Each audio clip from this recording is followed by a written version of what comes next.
have planned or we're trying to be going through today, we need to capture those notes and keep those notes. It's going to help us with development of our strategic plan and all that kind of stuff moving forward. So is there somebody who's good at notes, who likes taking notes, or maybe like one or two people we can switch between? Somebody who's a good speller? I could do note taking. Okay, flawless. Thank you. So part of the thing that we'll be doing today, if you have like Microsoft Word, or I'm not sure which program you use best, like we're gonna try to make a mind map. We're gonna be asking questions, and everybody's gonna be kind of contributing. If you can capture those ideas and then pass them on to us, I think that's the biggest thing today. And thank you. Papa Daniel, comment? Forme et toi, ça va? En forme toujours. J'ai vu quelques messages de ta part là, donc je vais répondre après cette séance-là. Super.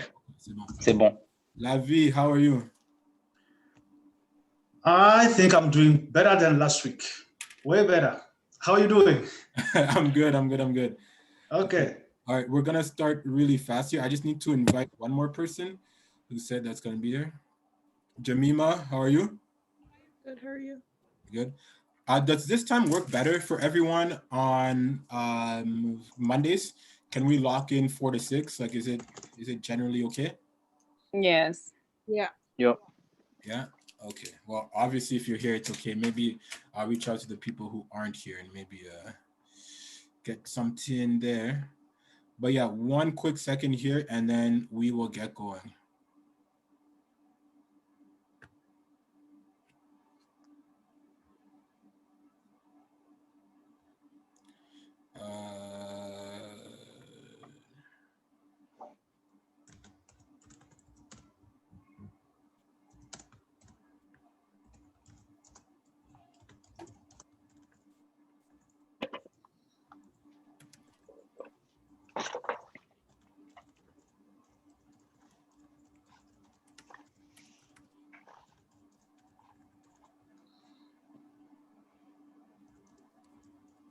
Okay, perfect. Thank you guys all for being here once more, being present. What we're gonna do today is we're gonna start with a little just quick introductions. We're just gonna go around, just introduce yourself. Again, we're getting to know each other. Just tell us how your week/weekend was, and then we'll pass on to the next person. That's gonna be our little opening activity today. Then what we're gonna go to is we're gonna wrap up timelines and wisdom stories. So the first thing we did is we got to our timelines, we got to know each other ourselves, we situated ourselves to make our timelines into more like wisdom story things. There was that question I asked prior as to like how does your timeline intersect with Congo, and with those kind of things that we're gonna start to ask, we're gonna try to figure out our triggers, like why we're all here, why we're interested in leadership and how that intersects with our community. We're going to talk about imposter syndrome because a lot of things, we have our stories, we have the things that we've learned in life, the lessons that we use to cope with life challenges are there, but sometimes we don't necessarily feel comfortable sharing those things. So we're going to look at a couple aspects of imposter syndrome today, and then wrap up wisdom stories. We're gonna bring it back again next week, like sharing our stories, sharing like wisdom, like being like feeling comfortable, knowing that what you have to say is of value. So we're gonna be wrapping that up. And then after that, the main part of today's session is going to be looking at the community. So what we're going to do is something called community mapping. We're going to talk about what our community even is, like kind of put boundaries around it, really try to understand what it is, our community's history, how it operates right now, its strengths, weaknesses, assets, blah, blah, blah, blah, blah. And then towards the end of that, we're gonna try to come up with a mind map of an ideal community. So some of this stuff here, we'll try to get through all of it today. If not, that's why we have the Friday sessions. So again, to reiterate, not all the sessions are mandatory, just really highly encouraged. We kind of build off of the topics each time. So we're going to introduce the topic today, and then Friday we'll have another session where we kind of wrap it all together and make it all professional. So that's good. Any questions before we proceed?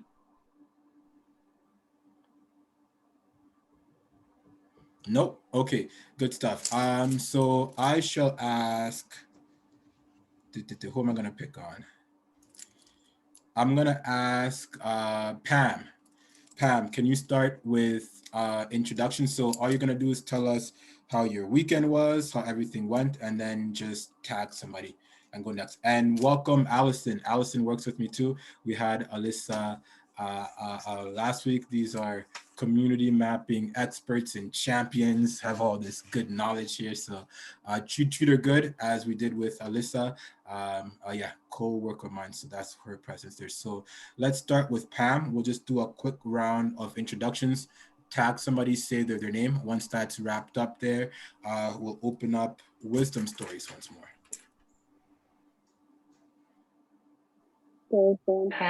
And my weekend was good. It consisted of getting ready for this winter semester. I had some classes this morning. So far, so good. And I'll pass it along to Raisa. Is that how you say it? Raisa. Raisa. Raisa. Okay, because she's right next to me. Okay. Okay. My name is Raisa, and my weekend went well. I also started my online classes today at 8 a.m. But this weekend, I went to choir practice on Saturday, and on Sunday I went to church. But since we have restrictions for COVID, there aren't that many people like coming. We can't gather like more than 40 people, so I kind of find it boring now. But yeah, that's all I've done this weekend. I will pass it to Papa Daniel. He's right next to me too. So. Ok, salut. Mon week-end était super, je pense. J'ai travaillé le samedi et hier, j'avais culte en ligne. Donc, avec les restrictions, on est obligé de faire nos cultes en ligne. J'avais culte en ligne hier. Je pense que c'est tout ce que j'ai fait mon week-end. Je pense que c'est tout. Je pense que je vais passer la parole à Ketia. Ketia, est-ce que tu peux traduire pour Daniel et puis par la suite, tu peux... Non? Mais tu parles français en anglais, non? Pas vraiment? Ok. Okay, faux Congolais. I'm kidding. So Daniel just said that his weekend was overall pretty good. He worked a bit, went to church as well, and then started a couple courses, and now he's here. Didn't do too much big stuff there on the weekend. And then now off to Katia. My weekend was not really eventful. I worked on Sunday and just getting ready for back to school today in person. So waking up again at like 7. And then this weekend, I was also starting to get ready for my graduation pictures. I had to book my session, and that was it. And then I'm passing to, let's see who's here. Is it Jamima? Yeah, there we go. All right. My weekend was okay too. I just worked, debated quitting, and got ready for school today as well. And then I did a lot of speaking, and I don't like talking in front of people and like introducing myself at school. So now I'm just tired from that. But other than that, yeah, my weekend was okay. And Jolie can go next. Hi everyone. So my name is Jolie, and my weekend wasn't really that fun either. I started my online classes, and we had a group project already due for today. We presented today, So we were just trying to get everything together for our group project all weekend for Monday to present. So, but it went well. So yeah.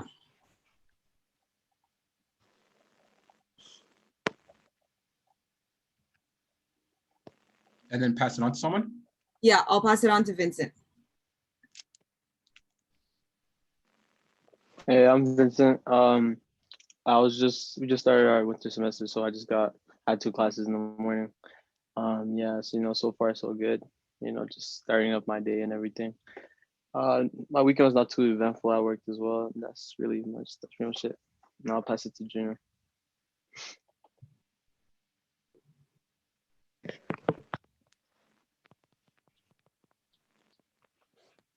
Is Junior here? No, he finished school exactly at 3:30, so it'll take him time to get home. No stress. Okay, cool. Yeah. All right. Maybe then let's go to Laurent. My weekend was okay. Nothing crazy happened. I just started school today, back to school. But yes, first semester's almost done, so I hope like next semester goes well. Okay, and then tag someone. To Levy. Thanks, Monsieur Laurent. I don't know, are you Laurent Désiré Kabila? Which Laurent are you? Okay, Laurent Mobutu. My name is Lavi. For those who speak English, I've already heard some people calling me over the phone. Oh, what's your name? How can I pronounce it? Levi, or what? My name is Lavi. Lavi means the life, and I'm here to bring some life to you guys because my weekend was excellent, very good. Just spent some good moments with my kids at home. The bad part of my weekend was I barbecued yesterday. Unfortunately, the fire died. So my meat was not fully cooked. And that was funny. We had to make another plan. Other than that, did some running and exercise at home with my kids. Today, the day was also good, but very busy in a way that I'm very tired right now, but the day is not yet over. Hopefully, I'll finish all the objectives, all the goals I've assigned myself for today. Happy to see all of you guys again today. Thank you. Excellent. I'll tag Allison. Allison, just introduce yourself real quick. Tell the group who you are, and then tell us how your weekend was, I guess, and then we'll go to me after. Sure, sounds good. Yeah, my name's Allison. I work with Ike. Thanks for having me here today. I'm really excited to see how this session goes. I am a program manager at Canada Bridges, so similar to Ike's role, I work in a different community. I work out in Siksika First Nation, which is about an hour east of Calgary, and it's the Blackfoot, part of the Blackfoot Confederacy. And so, yeah, just a bit of a different community, but similar work out in community. My weekend was pretty good. It was a little bit odd. My partner, husband, was out of town. He had to go run up to a friend's cabin who had a water main break. So they had to zip up there and fix it. And so I actually had a weekend to myself, which was very odd. It's a very weird feeling to be home alone after being sort of stuck with one person in the house since March, since COVID hit. So we've been together, I think, every day since March. Neither of us have really had a chance to go anywhere. So it was a bit of a bizarre feeling being all alone in my house. But I managed to get some house painting done, which sounds super boring, but I don't like painting when he's here. He tries to be very supportive and it just annoys me to death. So I got out the paint and got that done this weekend. So it was a productive weekend. Yeah, thanks for having me. I'm looking forward to hearing your guys' stories. I think he should leave you more so that you get to learn some of the things that you don't enjoy doing. Right? Imagine how nice our house would look if you would leave town more often. I agree. It's good. And overall, my weekend was okay, fairly busy weekend, but was able to find some time with wifey and the kids, so that's good. Set up a little like toyland play area for my daughter who's running around a lot now, so that was nice to do. And then yeah, just ready for another jam-packed week here. But excited to see you guys all here. I'm really I'm really impressed with how the program is going, how you guys are responding to things there. So overall, had a good little boost after our Friday session. So that's all good to go there. So close that up there. What I'm gonna do is I'm gonna pick on uh, two people here to just resume our activities we did last week. I'm gonna try to pick people who were at different sessions. I'm sorry if you don't like to speak. We're hopefully going to be working on that. So I just want to a resume of kind of timeline exercise, resume of your timeline exercise, and then to see where that follow-up question kind of lands. So at the ending of our session on Friday, we talked about our timeline, we talked about everything there, but then I asked people when they became self-aware that they were Congolese, like what that point is, and what kind of caused like that thought. Was it positive? Was it something positive? Like maybe um, a Congolese guy won a championship or something. You're like, yay, I'm from the same place he is. Or was it something negative? We're gonna try to plot those on our timelines. If our note taker can be taking notes of those, hopefully what we'll do next is we'll try to connect that with the history of our country, which we're just gonna talk about, or our where we come from, and then to see how that affects our community here in Calgary. So if you didn't grasp all that, I know I can ask like questions that are like a train with like 5, 6 questions loaded onto it. That's okay. We're gonna unpack all of this again starting Friday. So don't worry if you only answer one aspect of the question. That's cool too. But we're really trying to get to how our timeline now connects with our community. Go ahead, Raisa.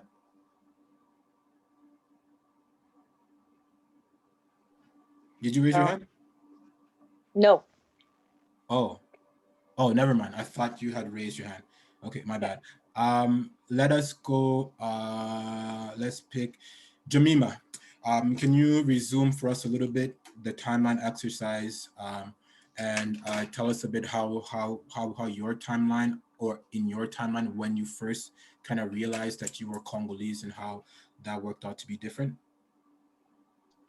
Well, I wasn't here on the Friday session, but I was down last Monday, and basically what I could have kind of come up with to that question is um I'm even more full Congolese than you are because I've never been at all. Like I'm not born there, I'm born in Montreal. I'm not born. I've never gone and stuff.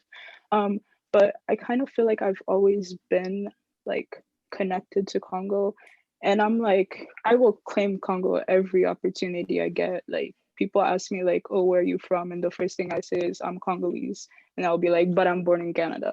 So like I never just go like, "Oh, I'm Canadian," you know. So I'm always claiming Congo because it's just always been like me, like it's just always been my history. That's where my history begins, and that's where everything that I am starts, I guess.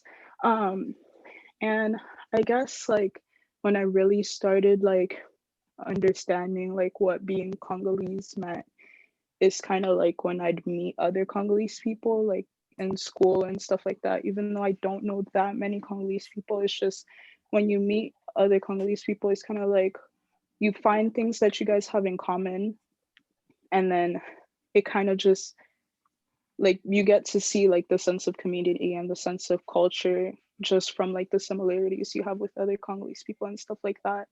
And then also I used to play basketball when I was in high school. So like I'd watch NBA and stuff like that as well. And my favorite team is the Raptors, and there was Serge Ibaka and Bismack Biombo and stuff like that in the teams. And like automatically, as soon as I know that t'es Congolais, I'm gonna rep you and you're gonna be my favorite player. Like it's just how it is, right?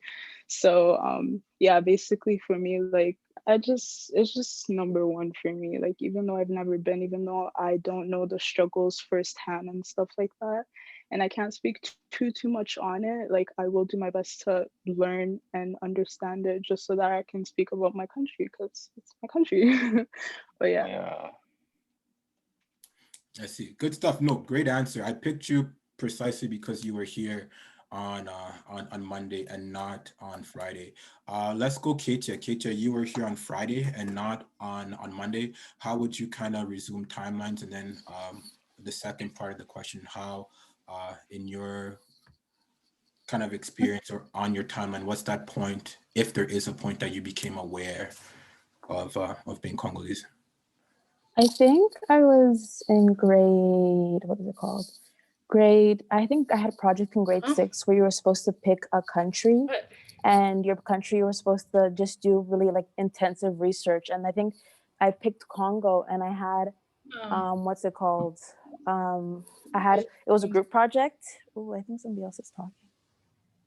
I had a group project, and that's when I had, even like my group mates were like, I was the only really Black girl in my class, but I had still chosen Congo, and that's when I really did intensive research to know like how rich Congo was and to know the struggle. And even though I've never been, just to know kind of what was going on. And I became really aware that, like, for example, like that I was different than, like, let's say American, like African Americans that are from America. I think was when we were grade 7 doing a study on the series The Book of Negroes. And I realized I was like, a lot of like, this story isn't my story, like the story of the slaves and everything like that. I was like, I don't ever hear the story in my family or hear about slave ships or anything like that. And I was like, I think that's when I kind of understood that like being African was different than being African American. And just that ever since then, just being Congolese, even though I didn't know much from I have never been, but just to learn about it, I always have the opportunity or take the chance to learn more about Congo. Dope answer. You know what? That's so funny. Like that exact book, The Book of Negroes, it's because like what you mentioned is so true. And like I want to almost like send you guys an article that I was reading last week where there's now like a little bit of beef between like African Americans, like or like there's an acronym that they have, but Blacks who are descendants of those who experienced slavery versus the Blacks descendant of those who hadn't experienced slavery. And the beef is starting to arise there with like Black History Month. There's some like problems with like which side gets represented and more. And even now when it comes to like movies, there's like a new movie coming out and they have a British guy playing an African American. The British guy, I don't know the title of the movie, but it's the British guy who was in Get Out, the British guy who was in Black Panther, like not Black Panther, but like the guy who ride the rhinos and stuff on Black Panther. Yeah, him. He's gonna like portray an African American. And then some African Americans are standing up saying like, but like that's not really your history. Like, how can you talk about slavery and represent slavery and do that, but like you're African? And then some Africans respond, be like, hold up, like how many times have we seen Nelson Mandela played by like some African American? Or like how many times are like all these, I saw a movie once where they were trying to like portray Somalis who are like Arab looking, and like you have an African American trying to play a Somalian. So like it's a strange beef. I always thought it was a fight that's gonna get us literally nowhere. Like it's just like more division for no reason, but it's so real. And like that book, like the Book of Negroes, it came out. It's a Canadian author who wrote it about about the Canadian Blacks who were saying like we're not African Americans either. We have our own history through Nova Scotia, all that. And it's a funny personal story because in my life, my wife is from those people. And the way we fought like tooth and nail in the beginning about how different we are. No, I'm on this side, you're on this side, we got this, we got that. And after doing research, like even like that Book of Negroes, like researching that, it always comes back around because in the Book of Negroes, some of the Negroes that they write in that book ended up going back to the countries of Liberia and Sierra Leone, like the British, like they fought with the British and they kind of won some of their freedoms back, and they were able to recolonize kind of Africa, take it back. And those people in Sierra Leone, guess what they're called? They're called Congos. Isn't that the weirdest trip ever? Like when they went back to Sierra Leone, that the natives there would call them Congolese. Like till today, that's what they're called. I thought that was like the strangest thing. But you know what? Like the more we study our history, I feel like the more of these connections we're gonna get to see. Like Congolese, it was during the time of Mobutu, really, where we stopped studying slavery that much in Congo. He wasn't that proud of that history. But if you really look at it, the amount of Congolese who left and made an impact in America, started slave rebellions, became leaders, started their own country, is so much. So I just wanted to respond to you, KJ, because I feel like that's a great observation. It's something that we're gonna unpack more when we do the full anti-racism work. But I want us to have more a spirit of that unity there. Like, we're Congolese, yeah, but our bloodline, our connections, like, reach out way further. So a really neato connection, KJ. Let's go to Laurent.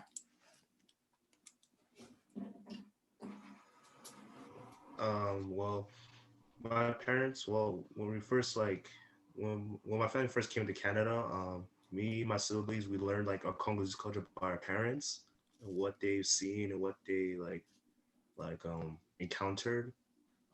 Especially my dad. My dad told me that he was thinking about going to America with his siblings, but they told him to stay because America wasn't really like a place to be at that time, and he chose Canada to set like a better lives for us.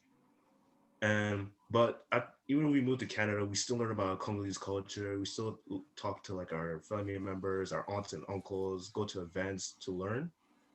And yeah, I learned about Congolese culture like when I was very young, when I was like 5 or 6 years old, just seeing what people doing, what they eat, what they dance to, and it's a very amazing culture. Like, I'm really proud I'm Congolese, and just seeing our history, how it went from like getting like um enslaved and going up, building a better community, being a better city, and it was a very like impactful moment. But at the end of the day, like, our culture hasn't died, it's still like alive and kicking. um we I, I don't know this. I know I would talked about this a lot with my parents, but they know that I learned a lot about Congolese culture. How my grandparents, how mostly my grandfather, changed our last name from like Demukadwa to Bukandwa, and because the Europeans wanted to change our last names, and my grandfather doesn't listen to him. He just like, okay, I'm putting this a Congolese name, and yeah, yeah. No, good answer. Dope. Don't feel like you have to say any more. That was perfect. Yeah, that connection to the past, that connection to even like what Lohan brought up there, like that era of colonialism, like that has had a whole lot of impact on us, not just in like our names changing. In the history part, like when we do our community mapping, where there's several questions we're gonna kind of talk about, we will talk about that history, how it connects to us. Like Lohan said, for them, last name change in order to connect more with the European world, which had intersected with our world. And yeah, that did set you on a trajectory, and those are um, real like contact points we have like with history that we don't always recognize with, and we don't always see like the full impact on. So absolutely great answer there. Let's go here to Raisa.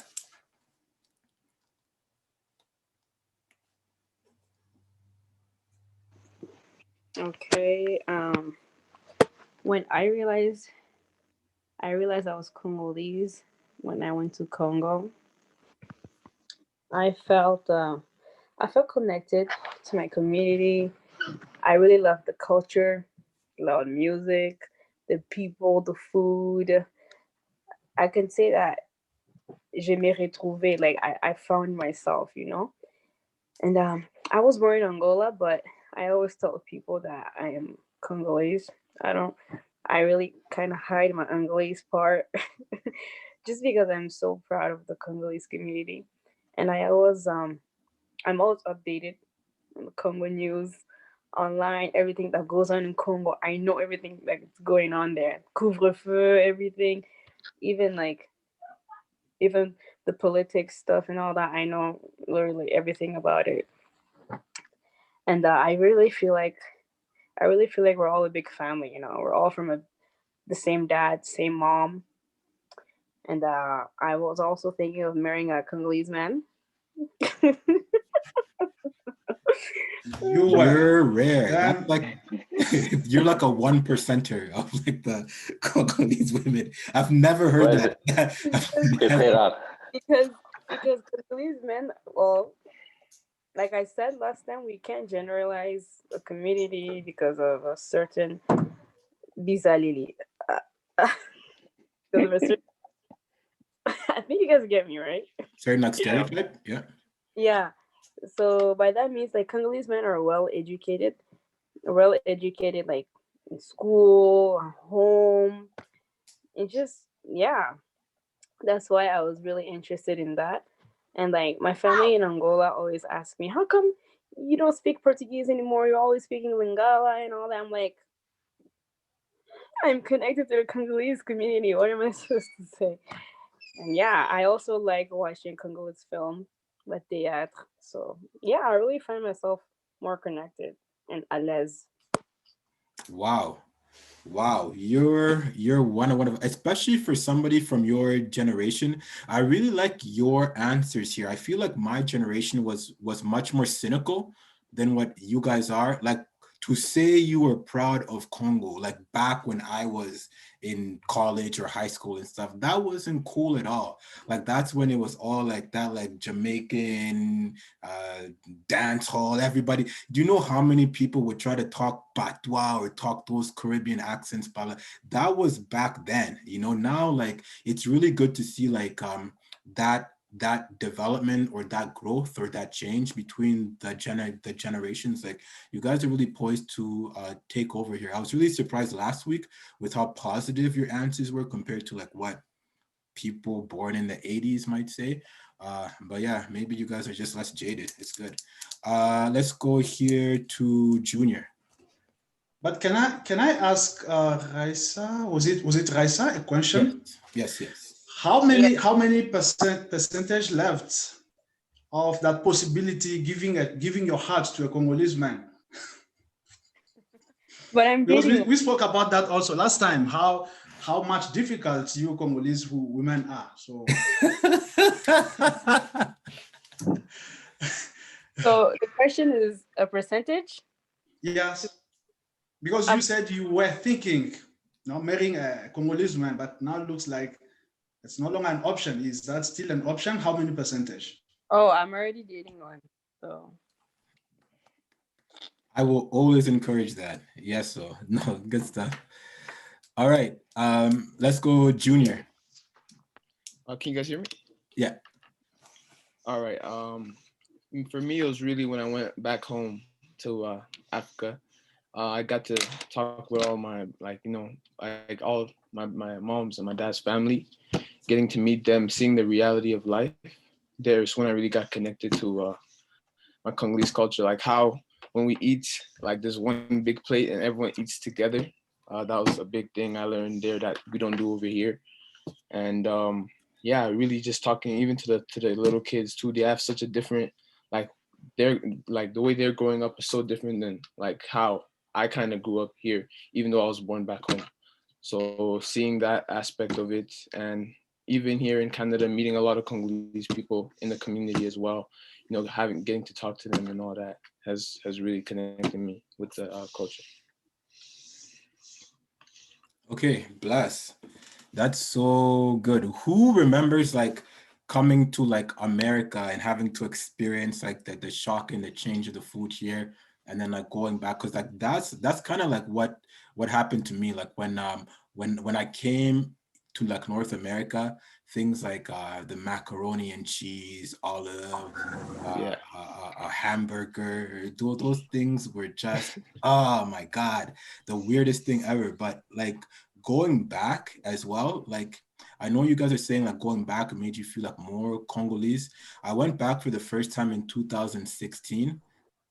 I don't know if I felt more or less Congolese. Like we're saying, like people just like a lot of habits, like they would see me be like, oh man, you've been there like way too long. Like everyone eating off one plate. Like, yeah, it's fine, but like once you actually see it, it's like, oh, okay, this is what we're doing. Okay, this is what it is. And yeah, so it goes like back and forth. Like you connect, you feel Congolese, and then you also feel like, wow, okay, I've been in Canada, I've been here a while. So no, good answer. And when did you go back? I think I went back 2014, 2013. Okay. Maybe. Yeah. Do you still have connection with people you met during your stay in Congo? Yeah, a lot of people, like there was a lot of people I met back home. They were telling me like, you gotta come back to see me and all that, and a lot of family members. So I have to, when I get a little bit older, I'm gonna save up a little bit of money so I can go back and see them again. Thank you. Very good. All right, let's welcome Tonton David, Pastor Ndembe. Sorry for being late. In my mind, it was 4:30. Okay, no problem. So all we did today was we resumed a little Old bit. age. No problem. We reviewed Okay. the timeline activities that we talked about last week.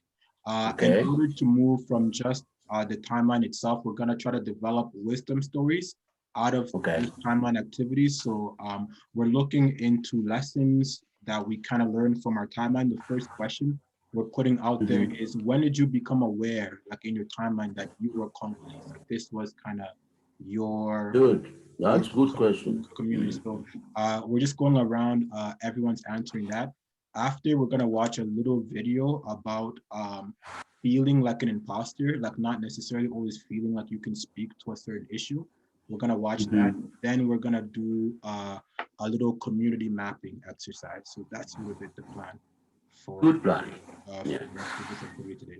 All right, we had Junior just go. Vince, how about you tell us something?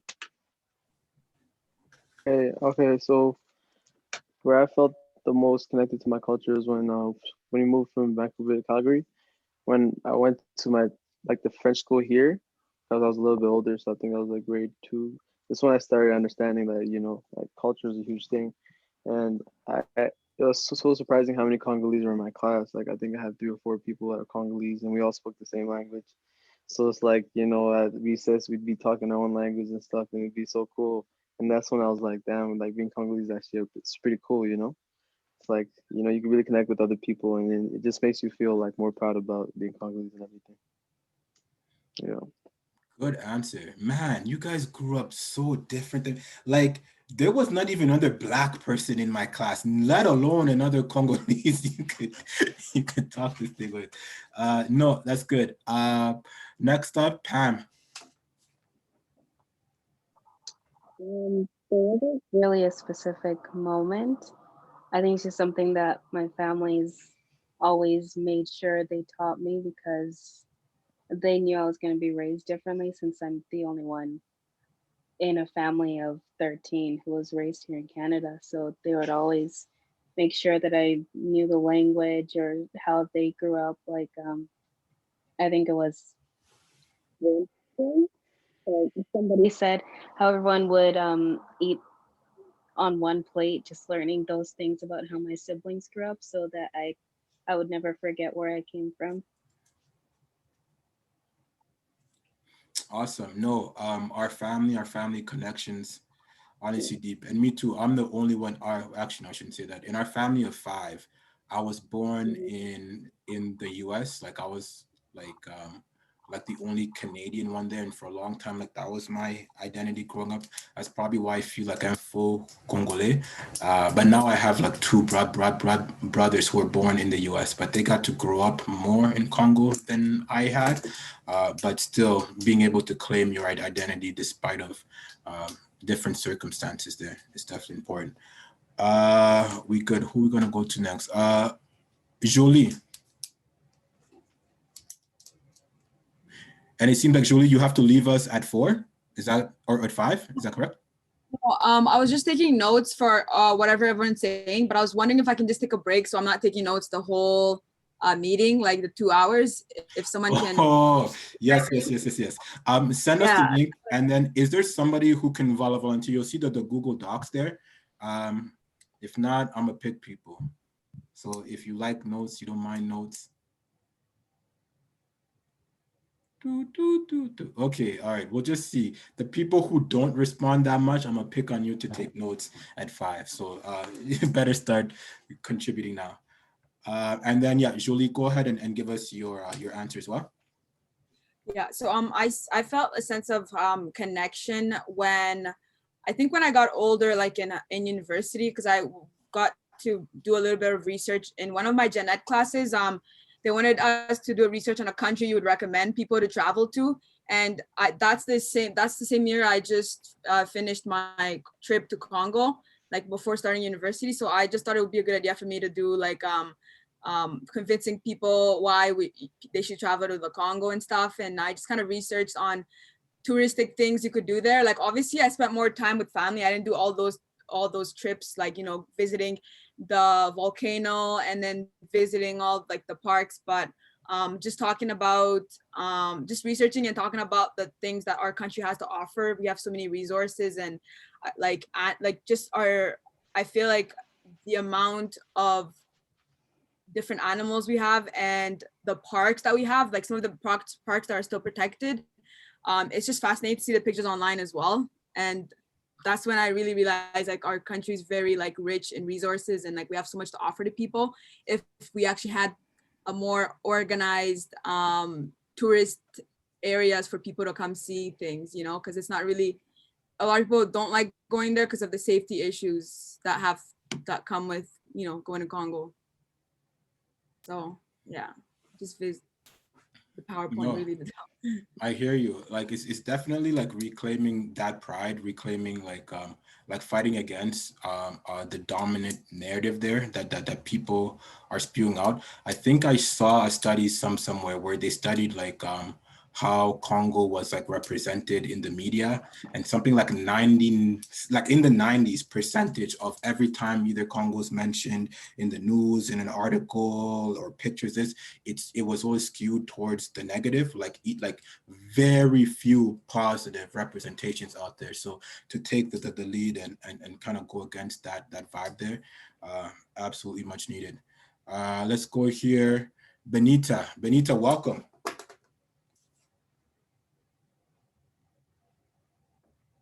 Is she there, or did she like literally just disappear? Are you serious?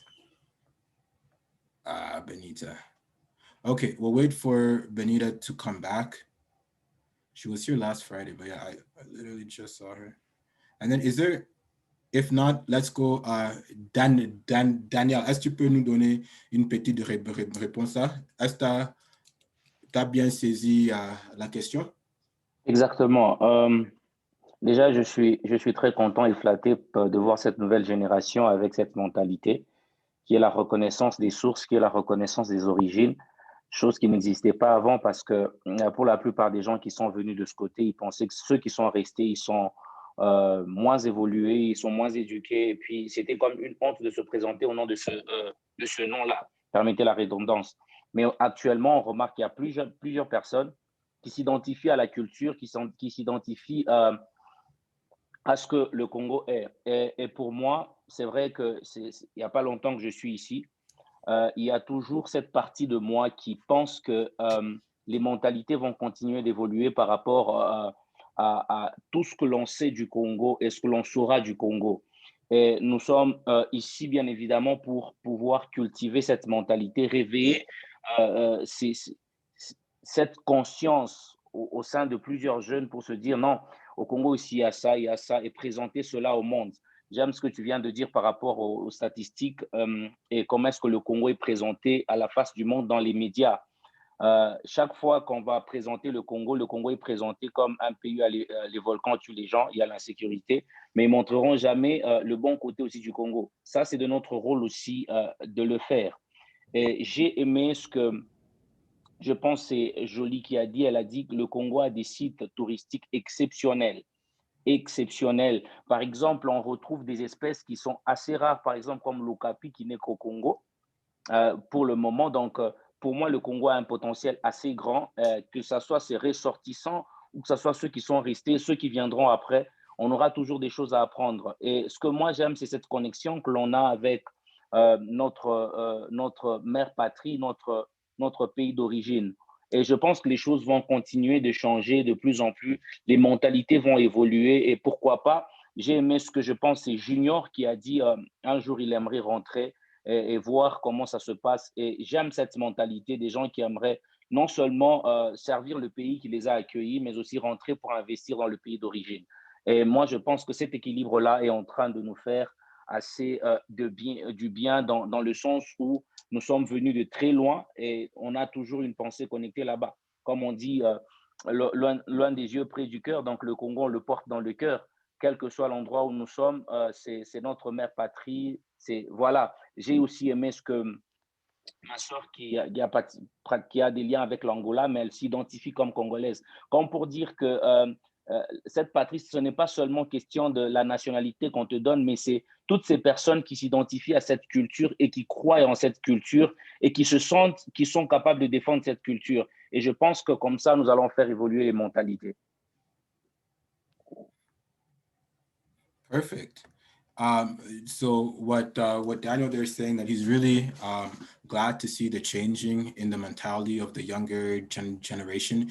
It's true that for a certain time there, it seemed that even us as Congolese, we were repeating a lot of the negativity that we would see in the media or in the way Congo was represented.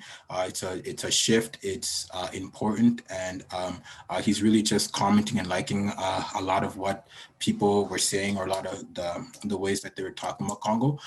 So yeah, that's what he said there. Overall, good intervention. Benita, are you with us now?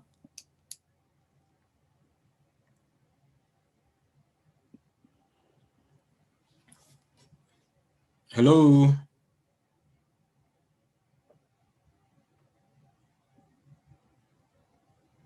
Benita, try to unmute yourself. And then if you can't unmute yourself, try to send me a message in the chat to see if you're there.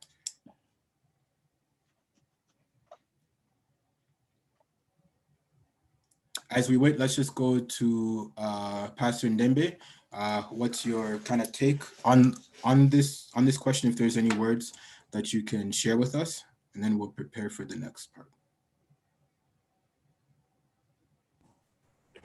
Well, it's great. I did not hear some of them, but those I heard, like Daniel saying, it's impressive to hear the young minds and the way they are thinking, and really I commend that. What I did observe for the times that I've been visiting Congo, it is like, well, thank you, maybe because of what people hear of from outside and what I felt like the many of young people wants to leave the country. They think like life is more is roses over there. But when you tell them that no, this is okay here, so they feel like you, especially for an old man like me, they think that you don't want them to go where I live, where I am, and in many places that we have been gone, people thought that we are running away from the country. They thought that we are refugees or what. They say no, we are not, but.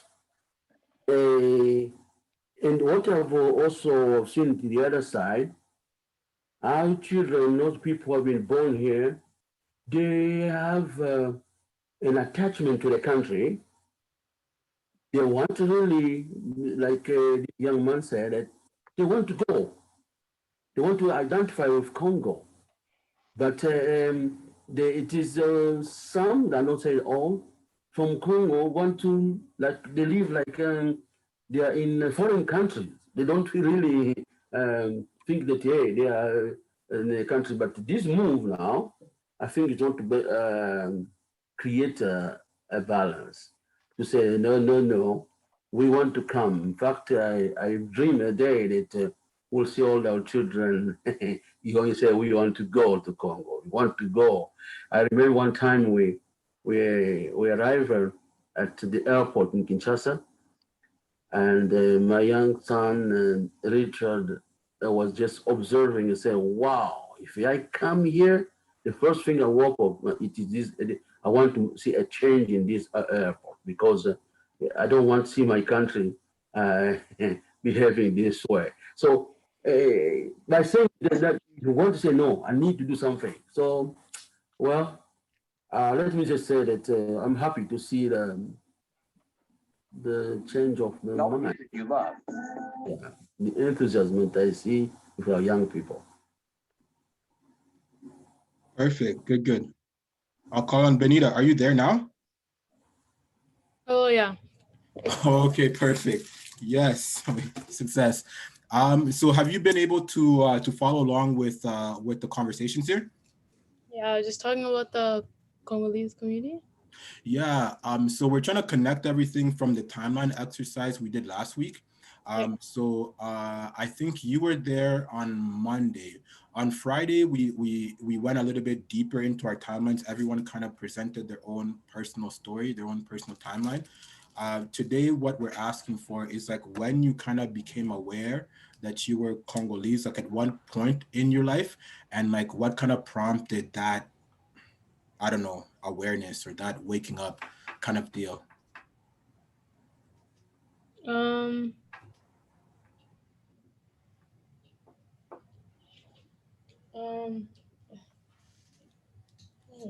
well, like I said before, I've been here like all my life. So when I was young, I I lived in Congo for a bit, but then I originally grew up in Angola.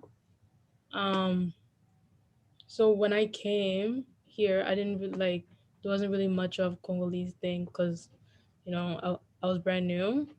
But then I started going to Congolese parties because when I came here, I didn't know anybody except like my dad.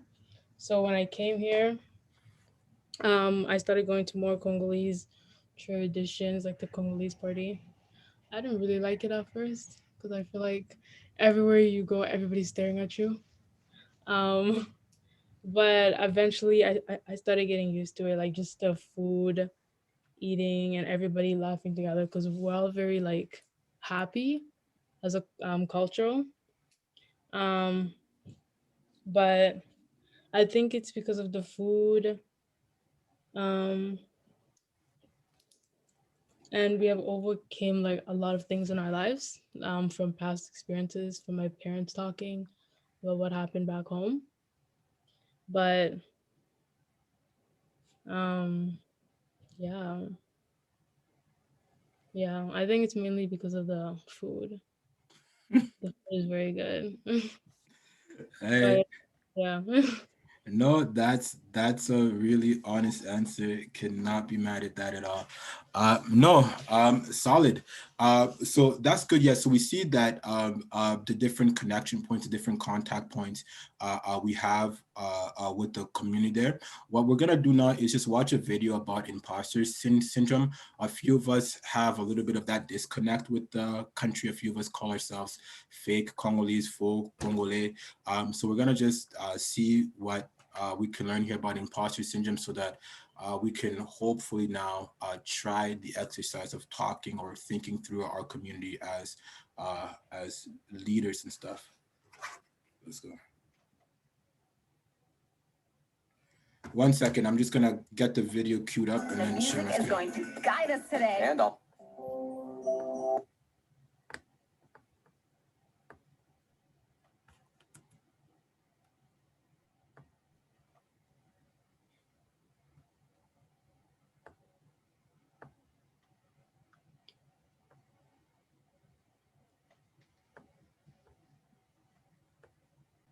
Okay, can you guys all see that? Do you guys like see yourselves on the side? Yeah, we can see the TED video. Okay, good. Yeah, TED, yeah. All right, let's go.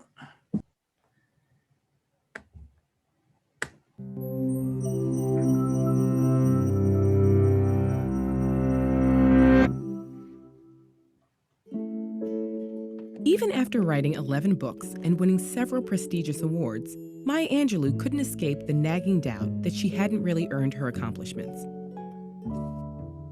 Albert Einstein experienced something similar. He described himself as an involuntary swindler whose work didn't deserve as much attention as it had received. Accomplishments at the level of Angelou's or Einstein's are rare, but their feeling of fraudulence is extremely common. Why can't so many of us shake feelings that we haven't earned our accomplishments, or that our ideas and skills aren't worthy of others' attention? Psychologist Pauline Rose Clance was the first to study this unwarranted sense of insecurity. In her work as a therapist, she noticed many of her undergraduate patients shared a concern. Though they had high grades, they didn't believe they deserved their spots at the university. Some even believed their acceptance had been an admissions error.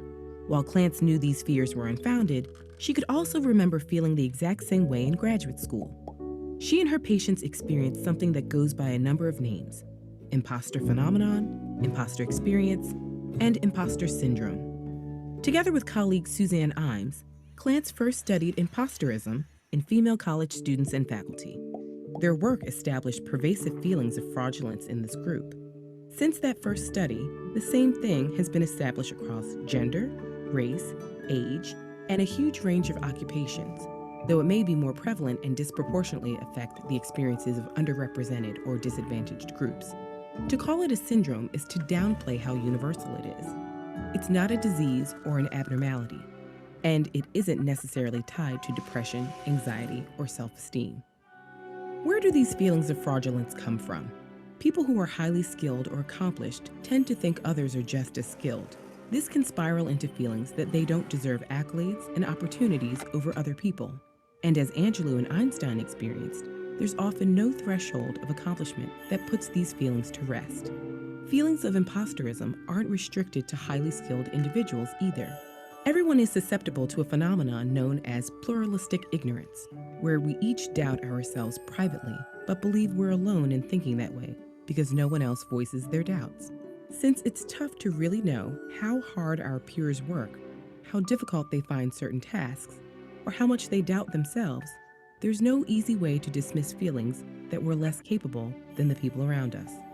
Intense feelings of imposterism can prevent people from sharing their great ideas or applying for jobs and programs where they'd excel. At least so far, the most surefire way to combat imposter syndrome is to talk about it. Many people suffering from imposter syndrome are afraid that if they ask about their performance, their fears will be confirmed. And even when they receive positive feedback, it often fails to ease feelings of fraudulence. But on the other hand, hearing that an advisor or mentor has experienced feelings of imposterism can help relieve those feelings. The same goes for peers. Even simply finding out there's a term for these feelings can be an incredible relief. Once you're aware of the phenomenon, you can combat your own imposter syndrome by collecting and revisiting positive feedback. One scientist who kept blaming herself for problems in her lab started to document the causes every time something went wrong. Eventually, she realized most of the problems came from equipment failure and came to recognize her own competence. We may never be able to banish these feelings entirely, but we can have open conversations about academic or professional challenges. With increasing awareness of how common these experiences are, perhaps we can feel freer to be frank about our feelings and build confidence in some simple truths. You have talent, you are capable, and you belong. Everyone can use a little extra kick of confidence sometimes. Find out some tips and tricks for boosting yours with this video.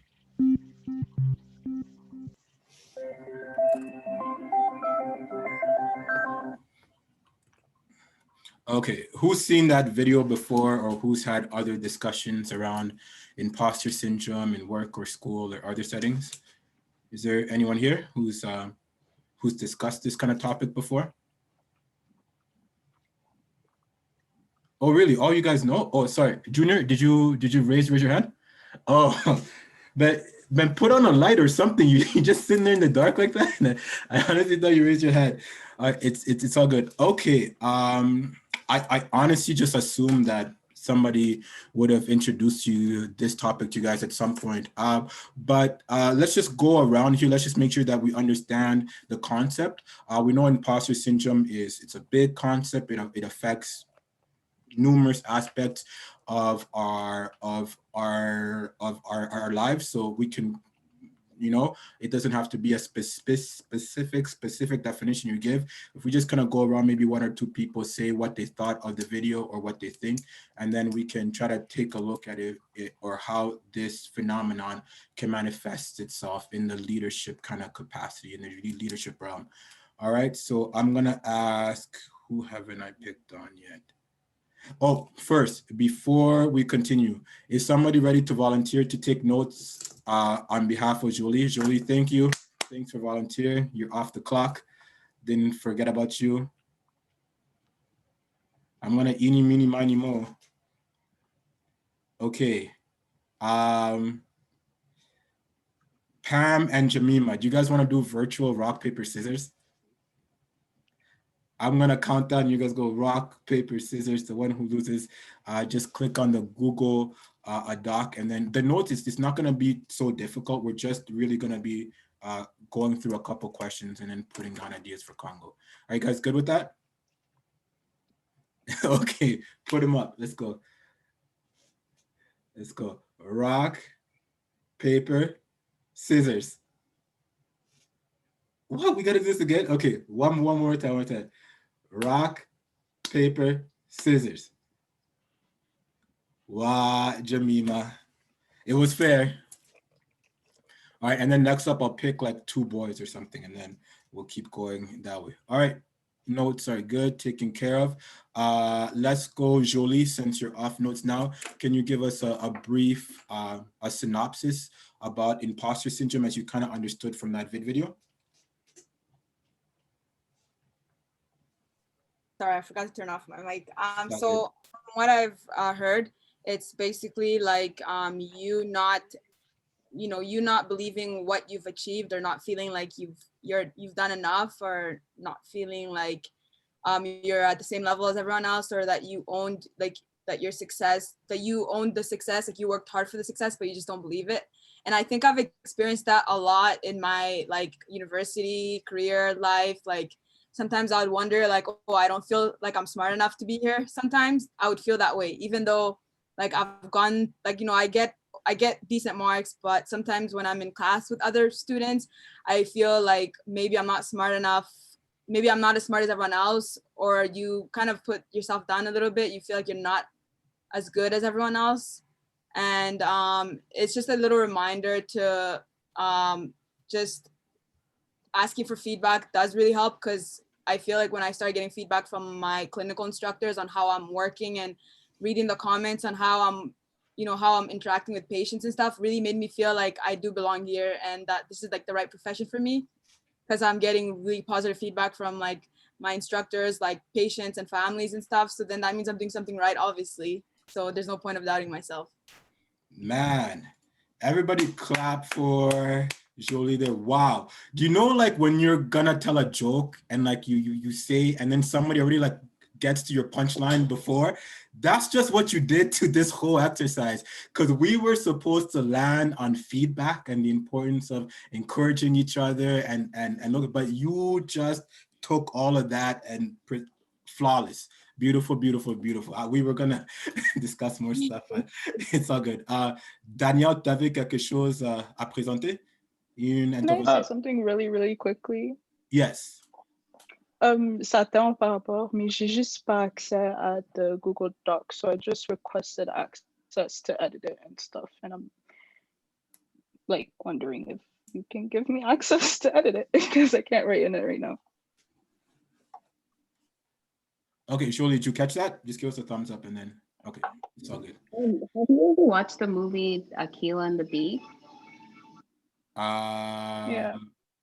Maybe a long time ago. Yeah, I'm sorry. a bit too old for it, but it's about, well, Kiki Palmer's in it, and she comes from Compton, LA, and she's asked to join this big spelling bee because she's like the smart one in her class, but she always gets bullied for being the smart one. And I shared a quote in the chat that's in the movie, basically saying that the reason why people have, what is it called? Imposter syndrome? Imposter syndrome, yeah, is because they're like afraid of what they're capable of doing. So that's just what it reminded me of. But can you send that quote maybe once more? I don't think I'm seeing it here. Oh, I sent it privately by accident. My bad. Okay, I'll send it again. Thanks. All right, good stuff. Going off to Daniel. Oui, c'est par rapport au syndrome de l'imposteur, parce qu'en français, c'est le syndrome de l'autodidacte. J'aimerais juste toucher un point qui n'a pas été... Est-ce que tu peux répéter? Syndrome de De quoi? l'autodidacte. Autodidacte. Autodidacte. OK. Par définition, l'autodidacte, c'est une personne qui apprend par lui-même, donc qui fait un effort d'apprendre les choses par lui-même, les choses que les autres apprennent à l'école, ils apprennent par des informations, des médias interposés. Lui, il apprend par lui-même. En d'autres termes, il crée des habiletés qui lui permettent de s'exprimer au milieu des gens. Mais la plupart des gens qui ont ce syndrome-là, ça veut dire que tu apprends par toi-même, tu essaies de développer ton potentiel par toi-même. Tu as l'impression que tu n'es pas assez, tu ne connais pas assez et que tu ne peux pas parler parce que les autres ont obtenu ce que tu as dans les institutions reconnues. Ils ont obtenu ce que tu as à l'université. Ici, j'aimerais juste exhorter les gens qui ont appris des choses qui peuvent être apprises à l'école. Ce n'est pas parce que ça a été appris à l'université que ça doit être exposé. Si tu l'as appris, peu importe le moyen par lequel tu l'as appris, il faut seulement le dire. Pourquoi? Parce que tu as appris par toi-même et ils l'ont appris à l'école. Ça ne signifie pas que ce que tu as appris par toi-même est moins important que ce qu'ils ont appris à l'école.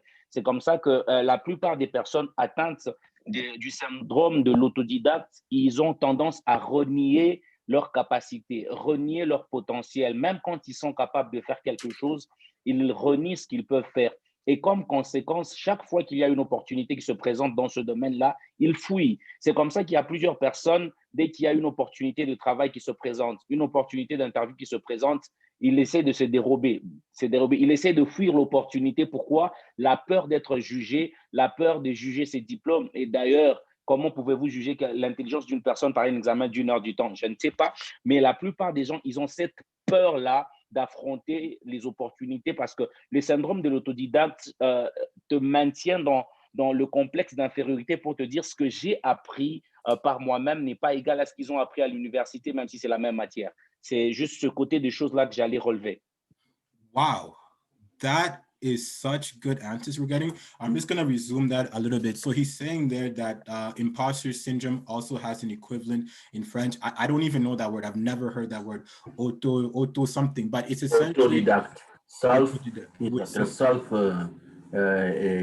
Educating. I mean, yeah. So it's a syndrome that's noticed in the French world more in people who learn on their own, people who kind of gain knowledge on their own, where you feel this inferiority complex within yourself that the people who obtain certain skill sets or diplomas or whatever have you, kind of like through the proper channels, through the proper ways of getting, so you went to school, you did everything properly. People who learn on their own tend to feel like those people are just kind of better than they are. It's a deep-seated inferiority kind of complex that we carry with us, and it manifests in strange ways where we don't necessarily want to be judged. We flee from opportunities that can expose us because it's safer to just kind of utilize our skill set in these kind of safe zones, comfort zones, but to rise up, to climb up, we feel like that's really dangerous. And so, yeah, like what he just said, like that's really me. Like I've had that issue so many times, even going to school, even like right now, even me being in front of you guys, like running this program right here, I have an imposter syndrome off of that. Like I ended up going to get my master's, or started getting my master's degree. I started in 2013 or 2012. I was supposed to finish in 2015. I was going, I was going good. And like right at the end, I had like one, I think 20-page paper to submit at the last second. Like I ran out of money. I couldn't finish it. It was pretty embarrassing. Like they told because it's like distance learning, group learning. So like a lot of people got that kind of thing. information. So I crashed and burned like right towards the end of my master's program there. I didn't have the funds. So part of the reason I'm even doing this here is that there was no community for me to like reach out to support my education. The people in the financial department were confused, saying like, just get people to help you. It's not, we've had people from communities or new Canadians before. Usually they just get help from their communities. Everything is fine. I'm like, it didn't work out like that for me. We didn't have a community to kind of fall back on. So I crashed and burned, started working, but I never feel like or never felt like what I'm doing is on the same level as the people who got the degrees are doing. I see some of the people like on Facebook, some of the people like I like my colleagues from like back in the day, not all of them, most of them I can say like haven't even done that much work like with that degree. I feel like I've done a bunch of things with like the education I got. I was able to do things in the community, but the fact that I didn't like walk that stage, the fact that I can't like tell my dad I got this master's degree, yeah, man, that imposter syndrome comes heavy. Because even for me, I wanted to go work in Congo for so long. How many people, uncles, parents, has told me you can't even work there. No one's gonna respect you without that degree there. So you know, it plays out in like a lot of different ways. I really appreciate that intervention you gave Daniel, of how like that can play up in like our personal lives, but also try to think through like our community as well, like leadership in our community. Like if you decided to stand up and say like a word about the state of our community, like are the elders in the community gonna take like what you're saying and see you as being having important information, or are you just gonna be like dismissed and put to the side? I'll let that breathe a little bit, and then let's go to Laurent. Haven't heard from you in a while.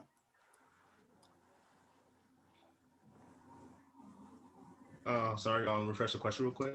I was just thinking about it. Yeah, so if you were to like would you feel like the community would accept your ideas easily if you were to see yourself as a leader? If you said, you know what, my name is Laurent, I'm here, I see a problem with, think of any example, fill in the gap there. Like, does the community accept those ideas and propositions from our youth easily? Or like, is our community also in other area where we can feel like imposters, or we can feel kind of pushed out? I mean,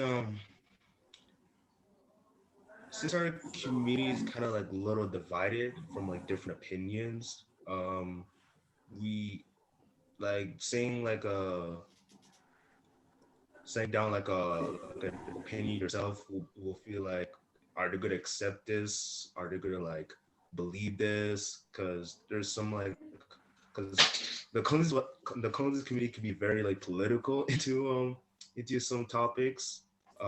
They yeah, I don't know, but yeah, it's a pretty like complex question. But what I think is that the Congolese, like as a Congolese person, what you say, like some people will agree with it, some people won't. Then that will cause conflict.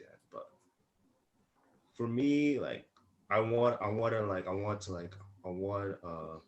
to set down like a word that could like be like that could be like everyone can agree, that everyone can like appreciate, not like divided. Because if I say something, it will divide like community apart. So yeah.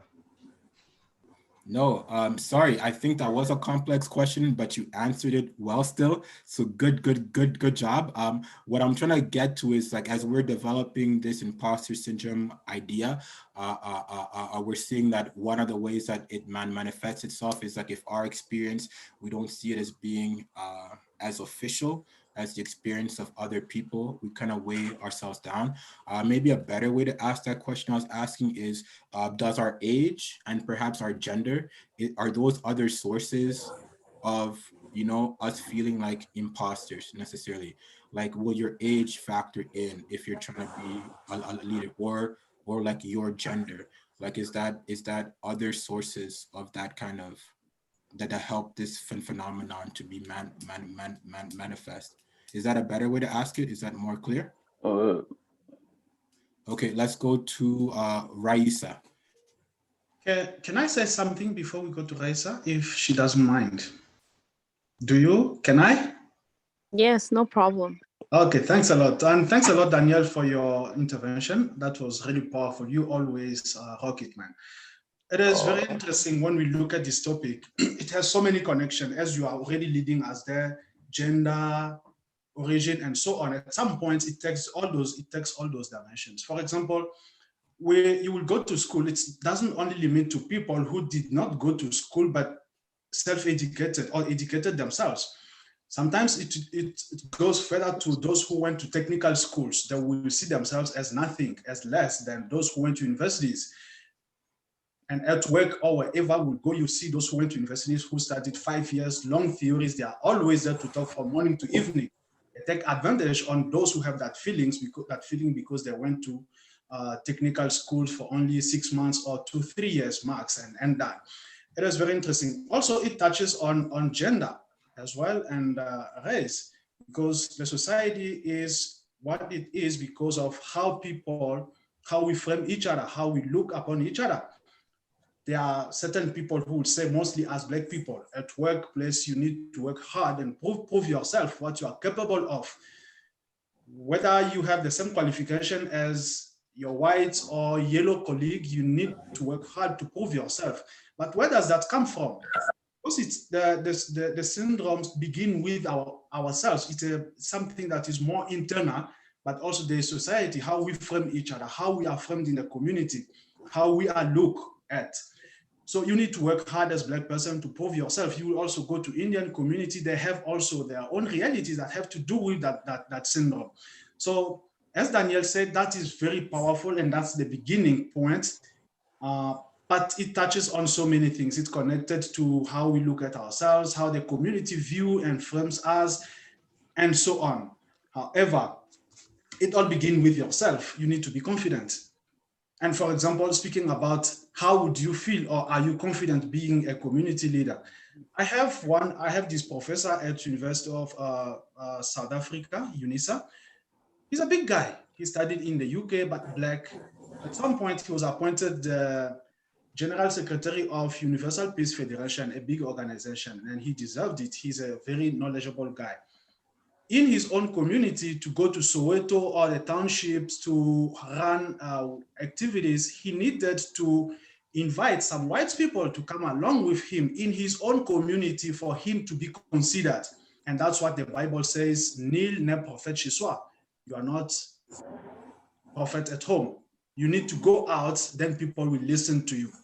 It is very interesting and it just calls upon awareness and to be deliberate to work your way out of it. I decided myself to take that words out of my mouth. I'm less than anyone else. I am not less. I am who I am and I can give what I can give. And I'm proud of what I give everywhere at school, at work. I don't compare myself with anyone, below or above anyone. Beautiful, beautiful, beautiful. Raisa, your intervention. Yeah, I like mentioned that before some people believe you, you might bring other cultures with you. I remember I was entering a business selling shampoo. You guys know of it? It's cutting off a little bit. Do you mind getting closer to the microphone? Okay, maybe let me just unplug my phone. So yeah. So I was saying that some people may not believe in you unless you bring in other people with you. I remember I was trying to enter in a business. It's called Mona. You sell shampoo. And like I was always like afraid of selling it because I was like, none of my not anyone in my family is gonna like order this type of shampoo stuff because we all have our own. But like one of my coaches told me that no, if you have me with you, I'm gonna help you. You can even call me. I'm gonna come to your school and help you get clients. And when I heard that, I was like, that's really cool. Everyone is gonna like want to listen to me and want to order from me. And like, yeah, that's true. And what I can, and the question that you asked if I would feel like comfortable enough to, if my community will listen to me. And it really depends on the confidence. It really depends on your surrounding, your reputation, and your gender. Especially like Congolese people, I'm not gonna say that we're opportunists, but we're not like opportunists really 100%. But we like hearing good things. You know, if you're coming with something that we're not going to benefit from, then obviously no one is going to want to listen to you, and that's just going to be even worse. Everyone's going to start talking about you and all that. So as long as you bring in some good ideas and that everyone can benefit from, that can grow the community, then I think people will actually want to listen to you for that. We'll see. Okay, good. I see the quote here. Excellent intervention. I'm going to take a few of those points, just tag them onto a couple questions after this. But before though, I just want to take a quick pause here. Pam, do you mind reading us the quote that you sent to everyone?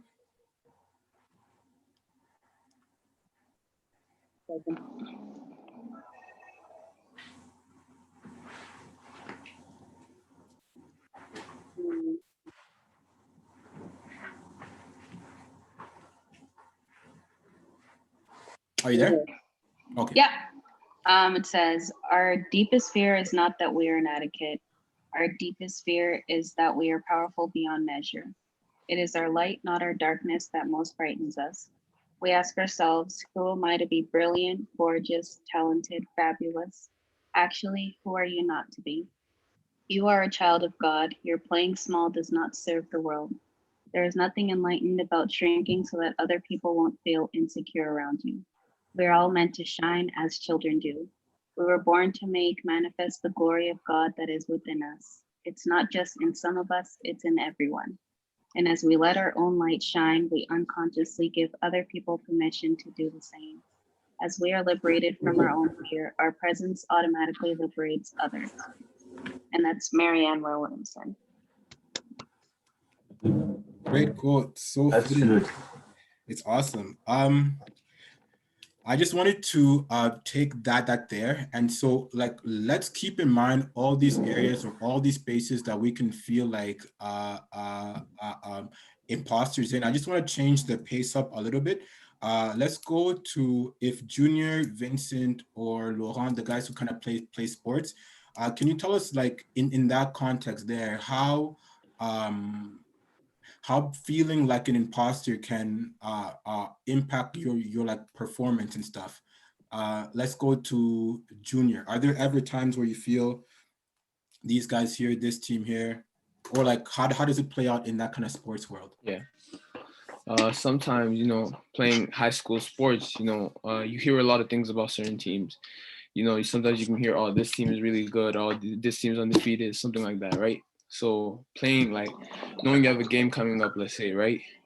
Playing them, it's you kind of sometimes undermine yourself because, like, normally sometimes you can feel really good about yourself, like your skill level, but like playing against better competition sometimes can make you feel like your skills are inadequate and can make you feel like you're not strong enough to beat these guys, or it makes you like sometimes you belittle yourself. And yeah. Good. Vince, you don't have to take it just in sports, but in any kind of direction. Yeah, I'll touch more about like sports, but it's mostly all comes down to self-confidence. Like, if you really believe in your ability, and like when you go to a trial, it really tests your will and your mental, like, your mental state, because you have to really think, do you really want to be on that team? Like, you have to, even if you might be capable of doing it, just the moment or the pressure could break you, and you could just, play like you've never played like that before. Like, it can make you better and it make you worse, just depending on your self-confidence. And that's like a really huge thing in sports, because like you could even see in the great players, like their mindset is always trying to win. Like their mind is just set on a goal. And like some people just don't have that mindset, and just it ruins a lot of things for players sometimes. Absolutely. It ruins a lot of things in a lot of spaces. Absolutely. Good answer. And Laurent? Yeah, what Vince said, like it all depends on you how you want to like bring to the table in sports. Like in sports, whenever I play football, I look at the other team and see how big their players are, and how what am I gonna do if I go against them, and like but so it's not like the size that matters, but it's about what your will, what you can do on the field, off the field, and how do you want to impress your team coaches to show you what you've grown, what you could do, and yeah, that's pretty much. Okay, good stuff. And Jamima, I know you're typing away, but you did mention you played high school basketball. Yeah, I played basketball in high school, and what I can say about that, in my school, our coach used to give us like a game ball after the end of every game. So like if he thinks you were kind of like the player of the night or like you performed the best on the night, he would give you the ball and then it was just a ball. And then you just give it back like next practice or next game or whatever. Um, and a couple times like I knew like, okay, I'm not getting the game ball today. Like I played like trash and I didn't like the way I played, but there is sometimes where I would get the ball and I'm like, I kind of realized that like I had plans or like not plans, but like I had goals kind of that I wanted to execute this game. And even though I didn't execute those specific goals that I thought about, I still played good. But just because I was focused on one thing, I was kind of like losing track of like everything else that I did good. So instead of focusing on like all the other positives, I kind of focused on that one negative, and that would kind of make me feel like I didn't do as good as I thought I did. And then also even like the same thing with the game ball would be that I was kind of close with my coach. Like he was like my big brother. So sometimes I kind of felt like he would just like be like, oh, you haven't had it in a while. Let me just give it to you for tonight or something like that. So that kind of played in that in this conversation that like you kind of just be like, did I really deserve this? Or was it just because of this reason or just because of that reason? And yeah. You see. Cristiano, I see that you're here. Hello, hello. Are you there?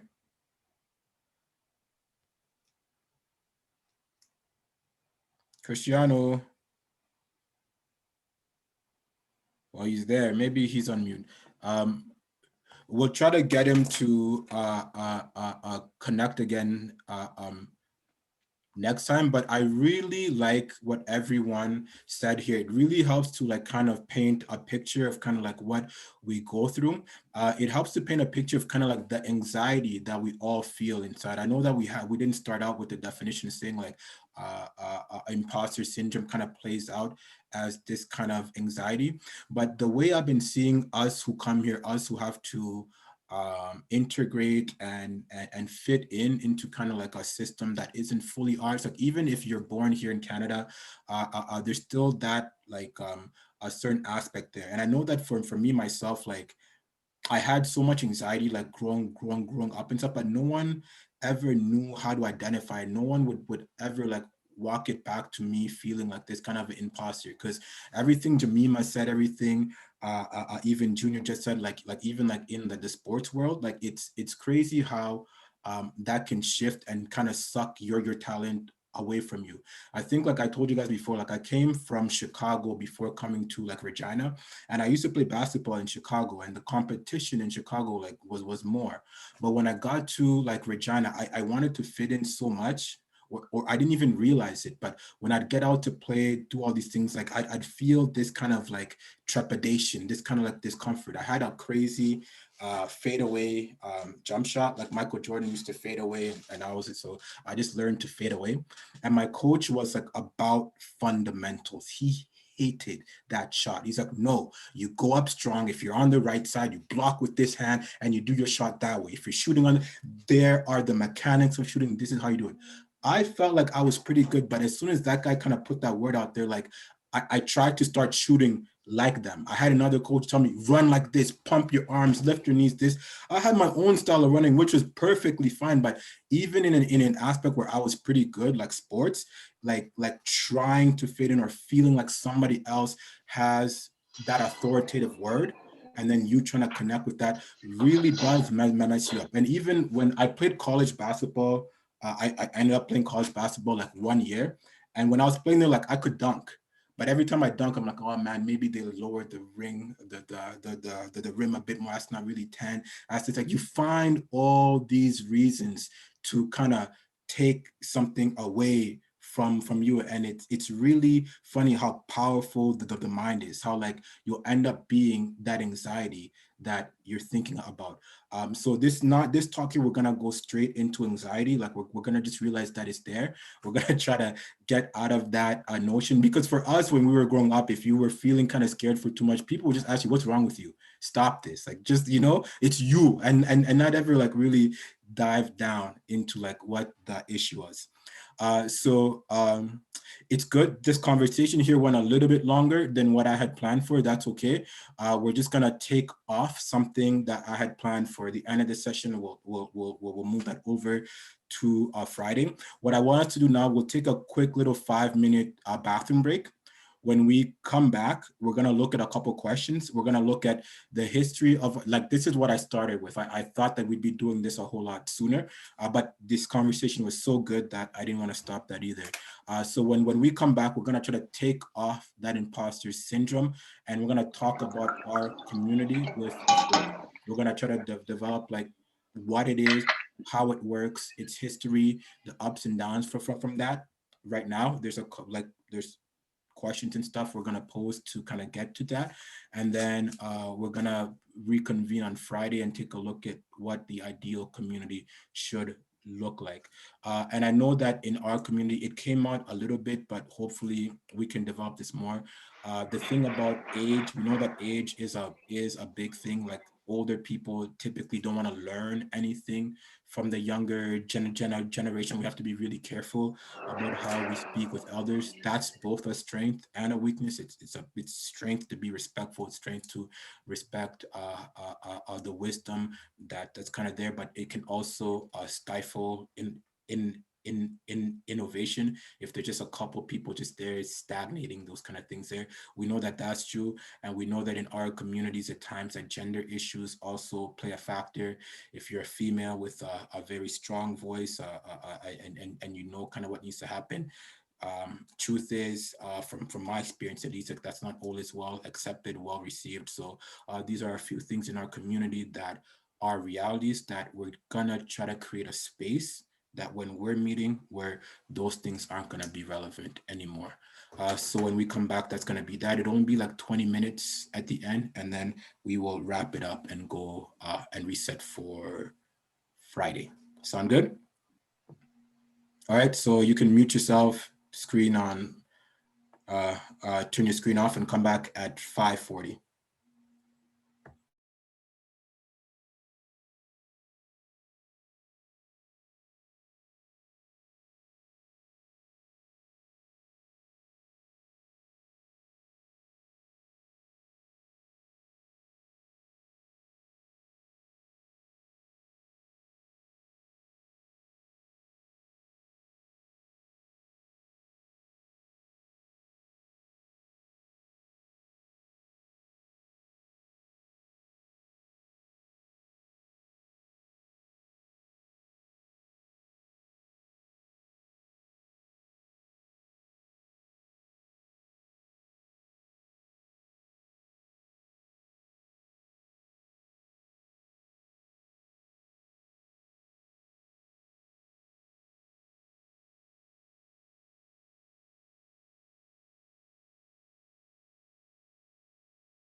Oh, hello. No, you are not. I cannot hear you.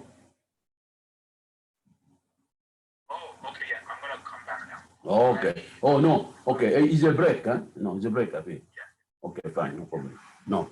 Okay. That's okay. That's okay.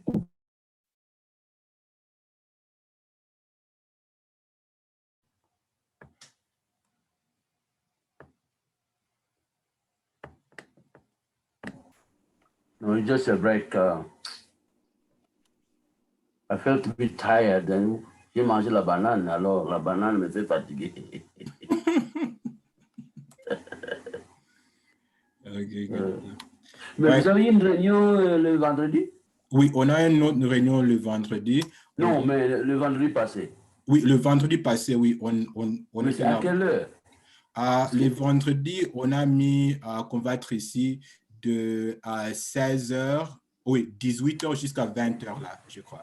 Mais moi, je n'avais pas l'heure, j'étais en train de chercher, j'essayais de vous appeler, et ben... Oh, excusez là, avec maintenant le téléphone, mon téléphone, c'est le jouet de mon bébé là. Ah bon, d'accord, d'accord, pas de problème. Il y a des fois là, je suis vraiment horrible avec ça, mais je vais tenter de changer. Okay, are we all back now? Is everyone, sorry, I can't see. All right, good, good, good. Laurent, Ketia, you guys there? Cristiano, Jemima? I'm here. Okay. In the chat there, you'll see a few questions that I sent through. Keep those in mind as we're going through this kind of discussion. So that's the first thing there. And then Allison, did you have any observations, anything you'd want to share there or say? Sorry, I kind of skipped over you. I don't want you to feel like a wallflower. You know, definitely feel like you can contribute at any time. Yeah, no, not at all. It's been a super interesting conversation. No feedback right now, but I've got some notes to share with Ike in the next couple of days. So yeah, thanks for letting me listen in. Dope stuff. Okay. So right now is what we're gonna do here is we're gonna attempt to go. I'm gonna share my screen here quickly.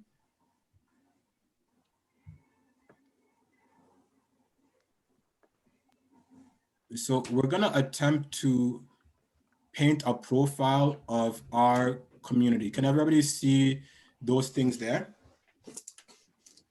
Yes. So right now, we're gonna be taking notes and stuff. Jemima, are you still good to be taking light notes? Yeah. Yeah, I'm good.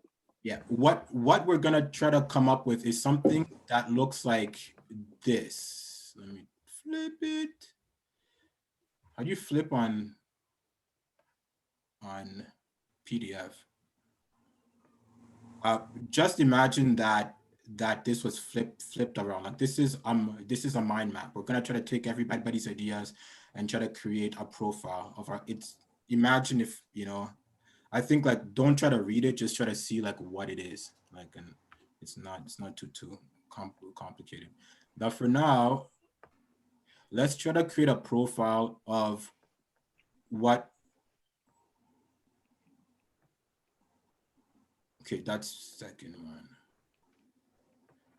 Okay, page 2. So first, what is our community? How would you describe the community? Are we the Congolese community in Canada? Would we be more just Calgary specific, or like Alberta? Like, do we go to Edmonton enough? Like, where's our location, and what community are we kind of talking about as we're talking about Congolese community? Let me start here with Benita.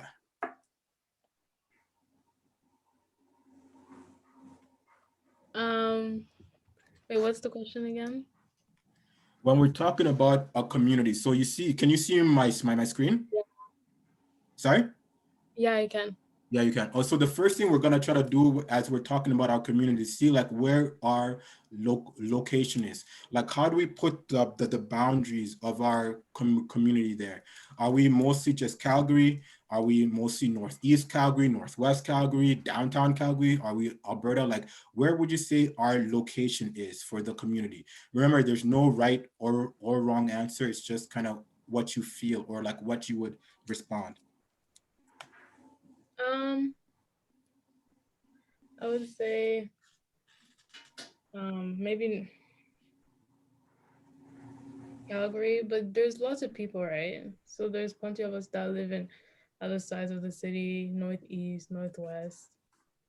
So I don't like Calgary is the main spot, but like there's lots of people that live in different locations.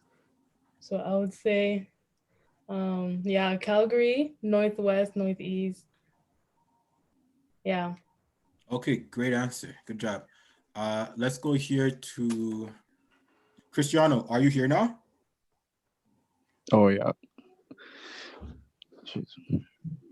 Did you catch the question? Oh, yes. So, okay, so for you, for this first part here, where's our location? Calgary. You would say Calgary too. Would most people say Calgary, or like, do we go to Edmonton enough to make it Alberta? Because I feel like Brooks, Calgary, Lethbridge. I'm even hearing Congolese in like Red Deer, like you know. I think going slow will be the best approach, so I go for Calgary to begin with. Yeah, I would love something bigger like Alberta, but it's so hard to be able to connect with people from Edmonton or rural areas. So I think Calgary would be the easiest. All right, do we have a consensus then that we're gonna focus on the community here in Calgary? Yeah. Yeah. Heard anything else? Okay, good stuff. First point done. Our location is Calgary. Now, as far as we know, what's the history of the Congolese community in Calgary? Has anybody heard stories of like back in the day, or like how we kind of developed here? Let's try to do a timeline of like just how we did the timeline exercise last week for our personal lives. Let's just vocalize through a timeline for Calgary. Okay, let's act here. Who has been here the longest? I got here in 2003. Has anybody got here before 2003?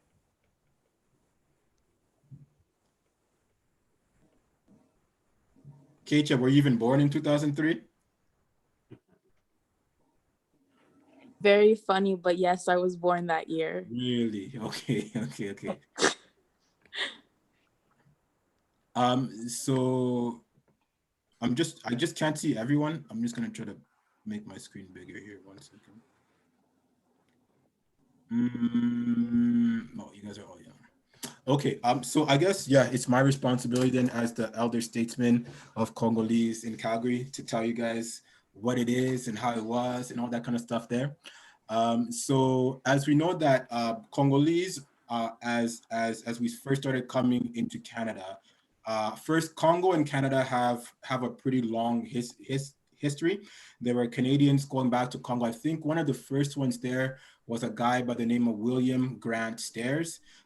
He was one of Leopold's men, and he's really, really famous for, so back then the Congo was called the Congo Free State.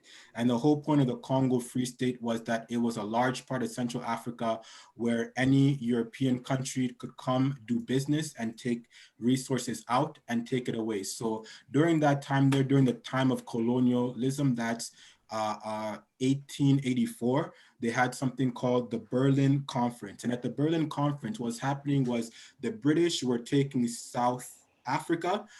The French were also competing in West Africa. The Germans were in East Africa, and they were all gonna converge and have a big fight in Congo.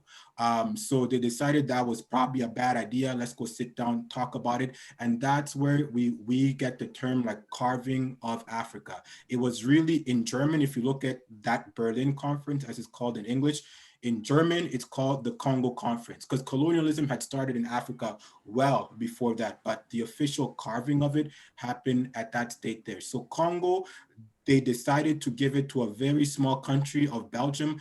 Belgium had no navy, had no big army of themselves. Belgium itself is a created country in Europe as a buffer zone, not wanting to make the Netherlands too big. So our first kind of interaction with our country here, Canada, was this guy by the name of William Grant Stairs, who came to Congo to help Leopold subdue all the kind of areas that were still rough and wild. So if anybody here is from the Katanga region or the south part of Congo, you'll know that we had a king. One of the last kings of the region was a guy by the name of Misiri.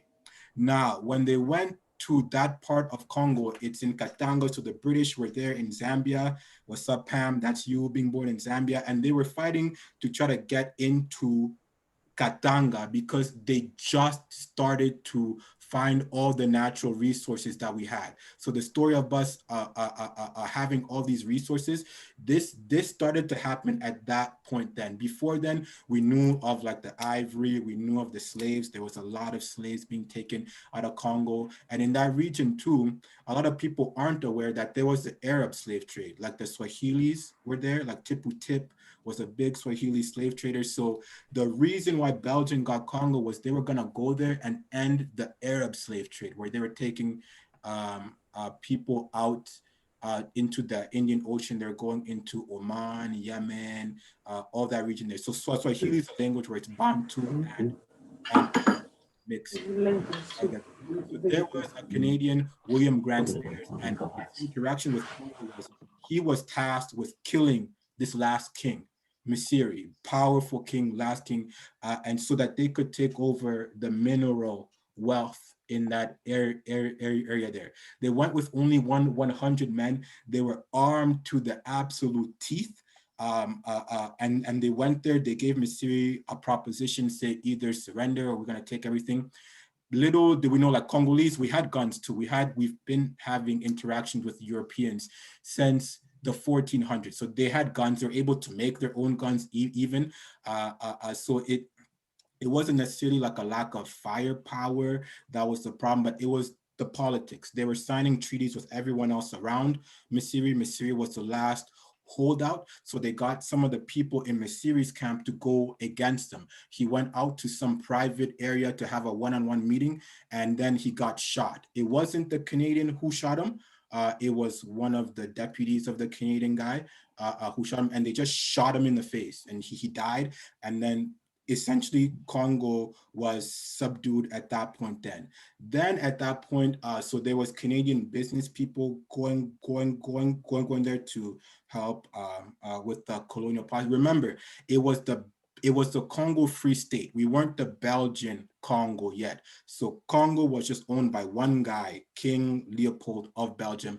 And that's when they started to do all these atrocities and everything there. So Canadians were pretty good about sending missionaries as well to Congo. And the first kind of, I can say, like people were getting les stages, like grants and stuff to come to Canada to study and do things like that. It was like 1920-ish, 1930s-ish, more Congolese started to appear, show up in the Montreal area, Toronto area. Back here out west, it was pretty slim. It wasn't until really around 1980 where Congolese were starting to come to multiple parts of Canada, Vancouver, Calgary, Edmonton, especially Edmonton, much more than Calgary, received French-speaking immigrants because they have a history of French there. They have the French school as well up there. So in the 1980s, I know we talked last week that Congolese coming to Canada recently have been refugees. But for a long time, from about the 1960s to the mid 1980s, the Congolese immigrant was an economic immigrant, well-educated. We had a point system. Well, Canada had a points system for integrating immigrants, and most of us were coming into that realm there.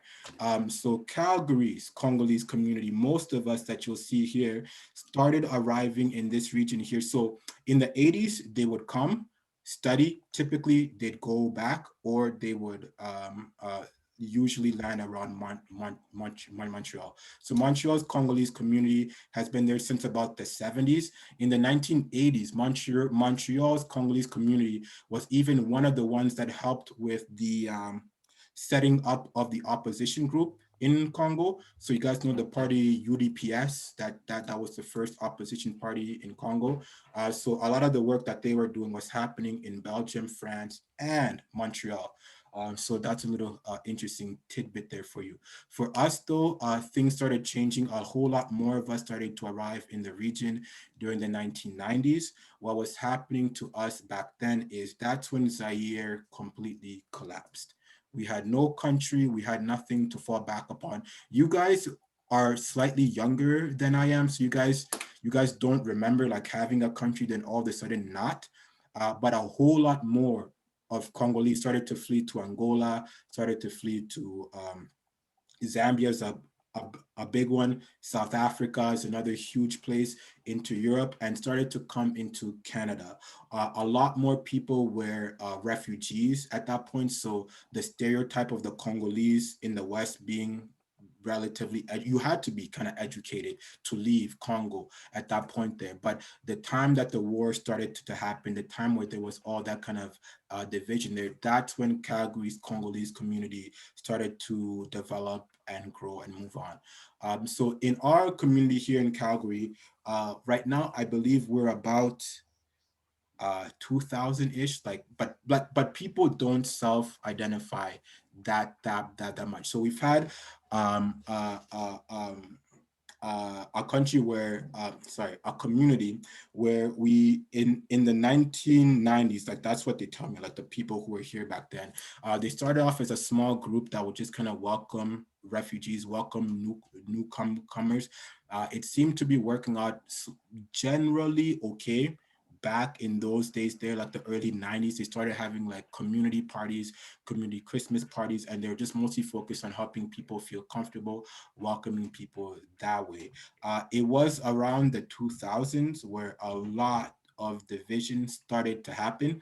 A lot of tribal division started to happen. A lot of different groups didn't feel like well represented in the community. There was initiatives for the Congolese women. There was initiatives for like Bana, Kagari, the overall community as a whole. We went through two iterations of the group. There was one where there was, I think, there's been several presidents. We had a time where we were switching presidents often. That group ended up thoroughly collapsing. I think the first collapse I heard that the beef was like over beef. Like there was like a party, and at the end of the party, like there's the food like at the end. and like people thought, oh, this woman, how can she just come and take the food? She didn't even want to help cook any of it. So there was literally like a big fight over like literal beef, like literally somebody took too much beef and it just spiraled like way out of control. But there was a sense of shame, collective shame felt after that, and we tried again to do another Congolese community. There was a fight over like the vice president and the president got in some big fight, because as you know, like we went through a season where there was a lot of death in the community. Like there was a youth dying and just a whole lot of that stuff there happening. I think what happened at one point was the vice president had control of the bank account, and there was like a $500 contribution the community wanted to make to like a funeral, like a death. But the vice president and the president called each other out, and they said that each was illegitimate. So the vice president kept the money because he said this group isn't working properly, it's not functioning properly. How can I release this money to a group? You know what I'm saying? So things collapsed and fell again at that point there. We tried a third time to do a community group. Like this is when I kind of became a youth president. When was this? 2000, I don't know. I don't even want to say. I really don't remember. But we tried to do another community grouping at that point there. It worked for a little bit. The idea was that we'd have an interim president for like 2 years, and then there'd be more elections once there was stability in our kind of region to organize ourselves. We had goals of getting a community center. We had goals of doing just general youth work, because we felt like we were falling behind other communities who were moving ahead. The other big African countries all seem to be getting their act together. So we tried third time to get everything there. They did vote in a president who's still there now, but it was only supposed to be an interim thing. I'm not sure why more elections haven't been called. I really don't know. But there is an interim president there currently, but the group itself, the operation, like if there are vice, is there a secretary, all those kind of things aren't really existent right now in terms of the larger community. There are like a group of like, or they tried for people, Congo Central, I think was there. There's a group for like the East, like Kivu and like the region. There's a group for Le Baluba too, I'm pretty sure. But for us to operate together, it's a little bit dicey. But yeah, that's a brief synopsis of kind of where we come from, the connection to Canada, why Canada started accepting Congolese immigrants in the first place, and then Calgary's position. Most other major cities have a Congolese community. It's pretty sad. You know, I was last year, like right before COVID hit in March.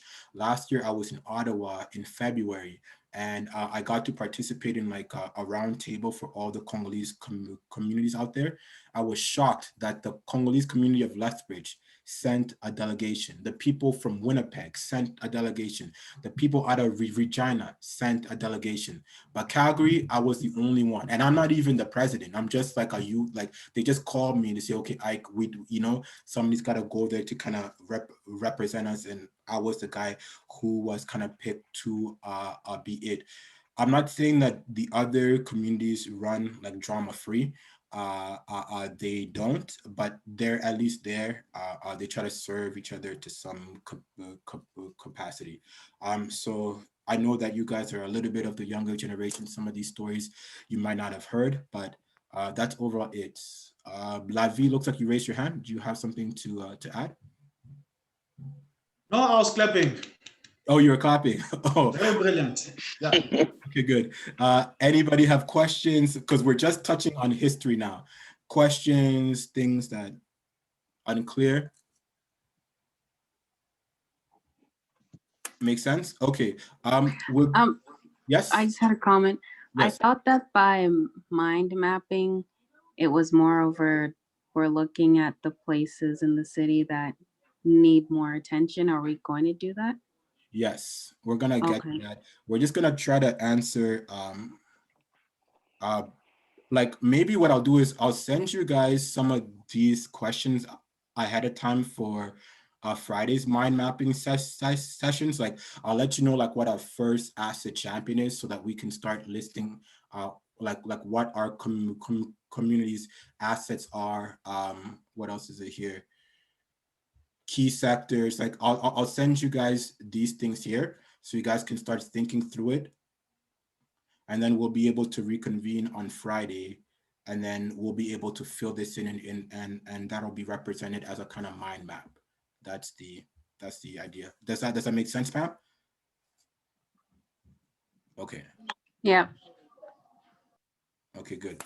So I'll send you guys instructions about what we mean by like all these kind of points here. Like the history, I think we covered. We can add more to it, but being able to pinpoint who like first asset champions are, that'll be like pastors, youth leaders, people like doing work in the community.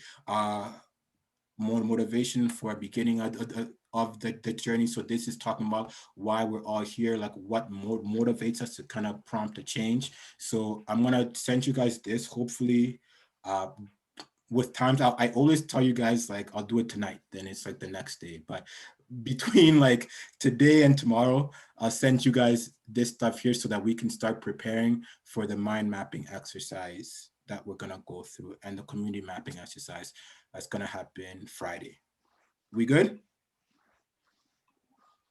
Okay, sorry for going a little bit over time again. It's 6:05, but I think we're just gonna cut it off there so that we don't take too much of your personal time there. I just want to end by saying that in the WhatsApp group, I'm gonna be sending more information now that you guys are getting into this program. You guys are understanding like leadership and youth work and all that stuff there, have stories to share. There are opportunities to contribute to serve to several events. There's a Black Town Hall, like YYC Black Town Hall coming up, and they're looking for participants to go and speak. I'll send you guys information based on that. We contacted some of you guys for contributing to the ethnic festivals happening for Black History Month. So there's another contact point for events coming up that you guys can get like community hours for. What else did I have to say? For those in university and for those interested in kind of policy and public policy and all that, we received a letter that there's a public policy internship for Black youth specifically. So I know usually you did law and society, so I'll definitely be sending that off to you. Like that's no questions asked. Anybody else interested in the kind of public policy realm, public policy sphere things, we have opportunities for you to kind of advance, look, and grow. That's that. There may be some other events coming through as well. I'll keep you guys posted in the WhatsApp group. For those looking to do things on the social media side of things, we'll also be looking to set up a separate training session where we'll be delving into that, like our website, social media, the administration work and how that kind of happens. That'll be happening with another SOS Congo staff member or founder named Nikita. So look out for those other things happening outside of the UIP training, and we'll be looking to advance there. Sounds good? Okay, all right, perfect. So we'll see you guys on Friday for those who are gonna be there. And just remember, we're recording these sessions. I'll try to create like a share drive or something where I can put the recorded sessions in there. So if you miss something or if you're late, you can go back and get caught up. I promise that's the last thing. All right, we out of here. Catch you guys later. Bye. Take care. Bye-bye. Thanks. Bye. Thank you.